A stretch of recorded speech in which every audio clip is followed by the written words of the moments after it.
The left's love affair with the nation's deadliest criminal gang continues tonight. The howls of outrage reverberating. President Trump dared criticize MS-13 by calling them animals. Watch.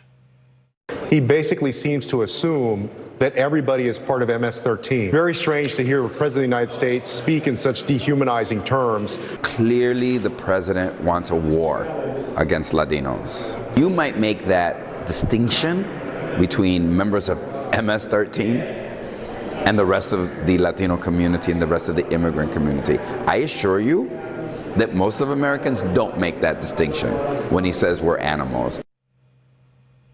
When he says we're animals. Things are moving fast in this country. By 2020, defending Central American street gangs will likely be a key plank in the Democratic platform. It's close now. You can see it. Maybe Bernie Sanders will feel the burn a little more literally. Kamala Harris's campaign will certainly be stronger together with the added muscle of Guatemalan street gangs. But don't laugh. It's actually more plausible than you'd think it is. Don't believe us? Here's what CNN contributor Ana Navarro said this Wednesday about Trump's animal remark. Quote, Trump is in very bad company. Nazis referred to Jews as rats. Slave owners viewed slaves as subhuman animals. Now, here's what Navarro herself had to say about Trump just 2 years ago. Quote, should Trump drop out of the race? Yes, he should drop out of the human race. He's an animal. Apologies to animals. Apparently, Donald Trump can be dehumanized, and that's fine. MS-13, though, a gang that butchers high schoolers with machetes, that's too far. But on the left, that's exactly the state of play as of this evening. MS-13 runs drugs, of course. It commits murders, and it terrorizes entire immigrant communities. But they don't ask questions about diversity, so they're okay. Questioning diversity is the highest crime you can commit, according to the left. Questioning diversity imperils their entire worldview. It suggests that people are not interchangeable, and the particular people who inhabit a particular country matter. That's unacceptable, far more unacceptable than, say, murdering a teenager in Long Island. That doesn't even warrant a serious attempt at deportation. Joining us tonight is Leslie Marshall. She's a progressive radio show host and a keen observer of the Democratic Party. Leslie, good to see you. Good to see you, Tucker. So you're seeing all the leaders of the Democratic Party, Schumer, Pelosi, its surrogates, the entire American news media virtually, singing from the same song sheet. This is a coordinated storyline.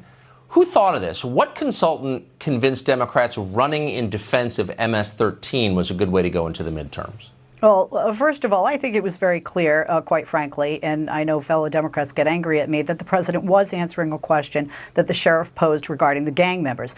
The issue here, Tucker, is not support of gangs or gang members. I have an 11-year-old son, and as you know, MS-13 starts as young as 11 and goes up to 40. It's calling human beings animals. Now, wait a minute. I know when you look at what MS-13 does, it's hard to say, well, are they human beings? When you have an 11-year-old child who is fearful for their and their family's life in a very impoverished area, and you think, how can I protect myself? And you're offered protection by some of these older MS-13 gang members, regardless of the fact they're going to beat you to a pulp or perhaps even take your life in 13 seconds, a very slow 13 seconds. You look to them because you think, how can I be considered tough? How can I and my family not be bullied and be protected? I mean, look, you're right. I don't think those 11-year-old children, quite frankly, are animals, and I don't think we should refer to human beings, even if they're bad human beings, as animals.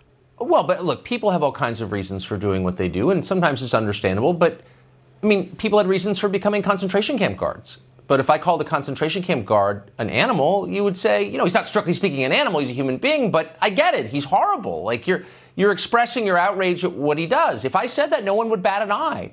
But that's because concentration camp guards aren't potential Democratic voters. I mean, this is really about winning a constituency, isn't it? This is a political decision Democrats have made. We're on the side of MS-13, not because we love murder. I'm not saying Democrats love murder. I don't think they do. But they don't want to alienate anybody on that side, including, I guess, MS-13 members themselves. I mean, let's be honest about what's happening.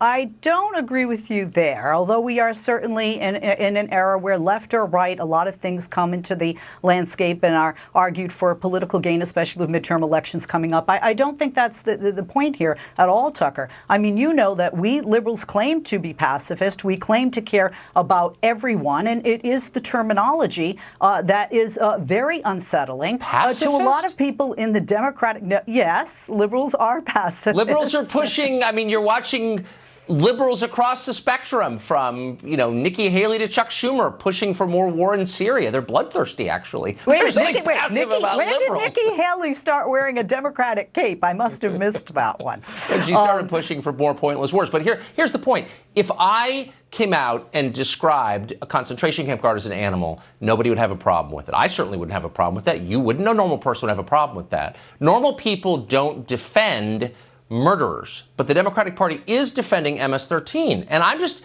making a political observation, which is that's not a wise strategy going into election because normal people aren't going to go for that, are they? Or maybe they are. I'm going to go back to your concentration camp argument, okay? Yeah. Being that I have one Jewish parent, I think you know, and being that I have relatives that did perish in concentration camps, there were a few types of guards in the camps, quite frankly. One would be fellow Jews who wanted to survive and have a lot of guilt, and there are many documentaries about that too. Okay. There are many people that said they were just following orders. They were not referred to as animals, and quite frankly, many of them escaped any type of criminal Look, rap. I don't want to get off on a World War II tangent, and that was one of 100 examples. Jeffrey Dahmer, anybody who commits murder for the pleasure of committing it, I think it's fair to criticize in the harshest possible terms, and it would be surprising if an entire political party came to that person's aid and defense, as the Democrats now are to MS-13. And I'm just asking, whose idea was this? It's not happening accidentally when you have John Harwood from the New York Times and Chuck Schumer and Nancy Pelosi saying exactly the same thing. Somebody thought up this line. And I'm just wondering, do you think it's a smart thing to say?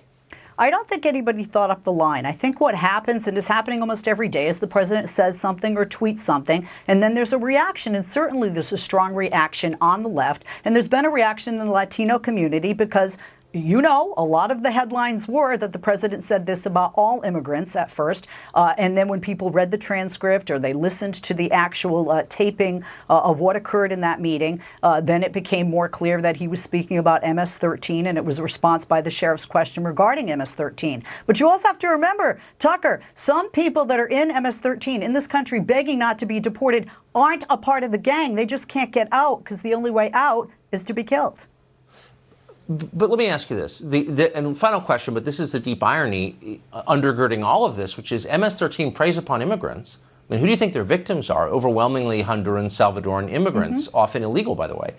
So if Democrats say, we are the champions of immigrants, why are they defending people who prey upon immigrants? It doesn't make any sense. I don't feel that Democrats are in any way defending murderers. I feel that Democrats are saying that the president's choice of words was not palatable for them, and that no human being, how terrible a human being they may be, should be called an animal, because an animal doesn't choose. They're part of the life cycle. All the time. But hold on, let's be honest. They're holding the president to a different standard than they're holding MS-13. If you came out and said Trump is an animal, I don't think for a second Nancy Pelosi would give you a lecture about Christianity or whatever she was pretending to believe the other day, the spirit of God in every person. I mean, they wouldn't even notice it because they think Trump is an animal, right? But they're offended when you say that about a Salvadoran street gang? I mean, it's a sincere question.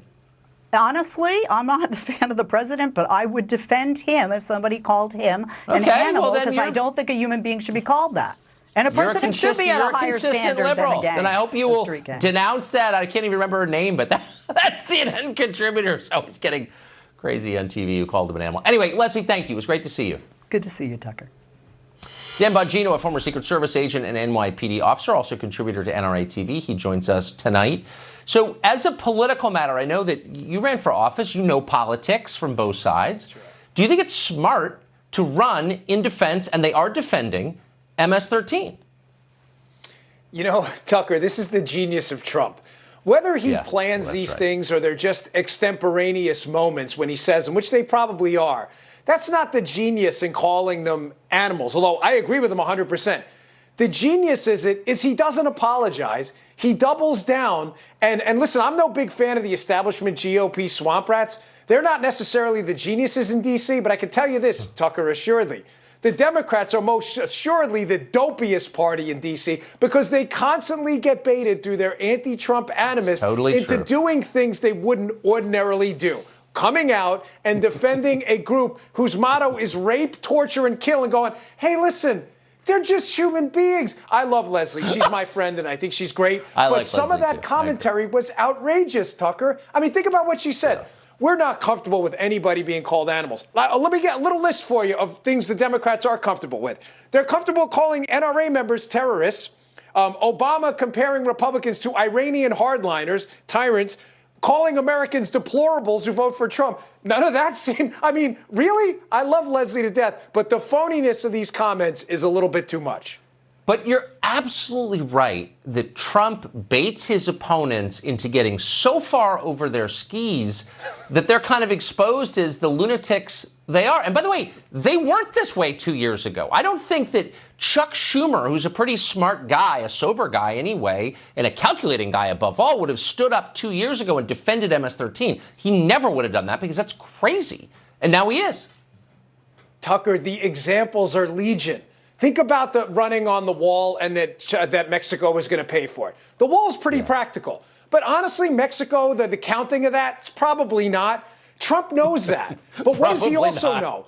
The counting there is probably not going to work, right? He understood. The beauty of this is he never apologizes. He never backtracks. And the Democrats, instead of giving some kind of a reasonable answer and counterpunch, what do, Tucker? They come out and go, open borders. Everybody should come into the United States. Everybody has a claim to the United States citizenship all over the world, and we all should pay for it. And the beauty of it is Trump is the first candidate to not back down, not apologize. But this is the key. By doing that, he gets the Democrats to pull their pants down and show their butts for the first time. I don't mean literally, obviously, but show the American people who they really are. And this is what turned off Wisconsin, Michigan, and Pennsylvania swing state voters. The Democrats jumping to the opposite perspective. No, it's as a political matter, it's brilliant. The downside is if people who would defend MS-13 ever take power, real power, we're in trouble. It's dangerous. And they're frauds, too, Tucker. I mean, them jumping to religious defenses, quoting the Bible about calling people animals. The same people, but I mean, let's quote the Bible. I knew you in the womb. How about that one? It's interesting that the abortion actual party human is beings, quoting the New Testament. Right, actual human beings in the womb aren't human beings, but MS-13, God forbid we don't refer to them as human beings. I mean, the phoniness of the whole thing just stinks. I know. Nancy Pelosi, who's like an absolute extremist on the question of abortion, lecturing us about Christianity. Dan, great to see you. Thank you. Yes, sir.